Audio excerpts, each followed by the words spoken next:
বাংলাদেশে শেখ হাসিনার বিচার শুরু হয়েছে। বিবিসির তদন্ত ইউনিট মানে তাদের ইনভেস্টিগেটিভ ইউনিট এখন নিশ্চিত করেই জানিয়েছে শেখ হাসিনার নেতৃত্বেই রাষ্ট্রীয় অনুমোদিত হত্যা হয়েছে। বিবিসির বিশ্লেষণ করা কিছু অডিও রেকর্ডিং থেকে জানা যাচ্ছে বাংলাদেশের পলাতক সাবেক প্রধানমন্ত্রী শেখ হাসিনা গত বছরের আন্দোলনের সময় ভয়াবহ দমনপীড়নের নির্দেশ দিয়েছিলেন। এই অভিযোগে তিনি এখন বিচারাধীন। জাতিসংঘের মতে 2024 সালের জুলাই থেকে আগস্টের মধ্যে ওই দমনপীড়নে প্রায় 1400 মানুষ মারা যান। যখন হাসিনা সরকার ক্ষমতায় টিকে থাকতে আন্দোলনকারীদের ওপর দমন অভিযান চালায়। 77 বছর বয়সী হাসিনা সেই সময় ছাত্র আন্দোলনের চূড়ান্ত পর্যায়ে ভারতে চলে আসেন এবং আর বাংলাদেশ ফেরেননি।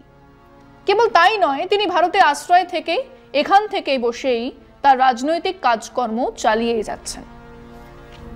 এখন তিনি মানবতার বিরুদ্ধে অপরাধের অভিযোগে অনুপস্থিত অবস্থায় বিচারের মুখোমুখি হয়েছেন। বিচার শুরু হয়েছে 1 জুন থেকে।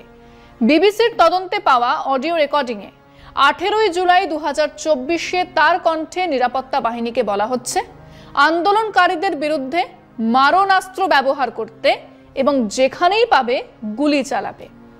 বিবিসির বিশেষজ্ঞরা বলছেন এই অডিওতে কোনো ধরনের এডিটিং বা আর্টিফিশিয়াল ইন্টেলিজেন্স দিয়ে তৈরির প্রমাণ পাওয়া যায়নি। মানে এই অডিও এআই দিয়ে তৈরি নয়। অনেকে বলার চেষ্টা করেছেন যে এই নির্দেশ অনেক আগের দেওয়া, সেই দাবিও ভুল বলে ইতিমধ্যেই প্রমাণিত। এমনকি বাংলাদেশ পুলিশও এই অডিওর সঙ্গে শেখ হাসিনার আগের রেকর্ড মিলিয়ে রেখেছে। খুব স্বাভাবিকভাবেই বাংলাদেশের অস্থায়ী সরকার প্রধান মোহাম্মদ ইউনূস ভারতকে জানিয়েছেন যেন তারা নৈতিক বিবেক ও স্পষ্ট মানবিক দৃষ্টিভঙ্গি থেকে হাসিনার প্রত্যার্পণ নিয়ে সিদ্ধান্ত নেয়। 2024 সালের ডিসেম্বরে বাংলাদেশ সরকার আনুষ্ঠানিকভাবে ভারতের কাছে হাসিনাকে ফিরিয়ে দেওয়ার অনুরোধ করেছিল। ভারত সেই কূটনৈতিক চিঠি পাওয়ার কথা নিশ্চিত করলেও এখনো কোনো মন্তব্য করেনি।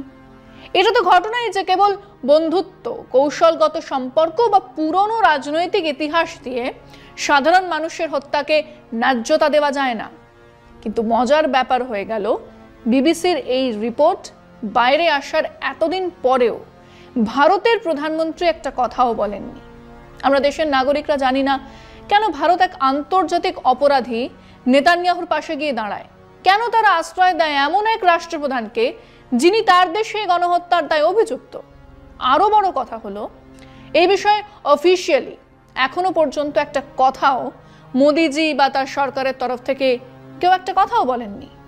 কিছু তো বলুন।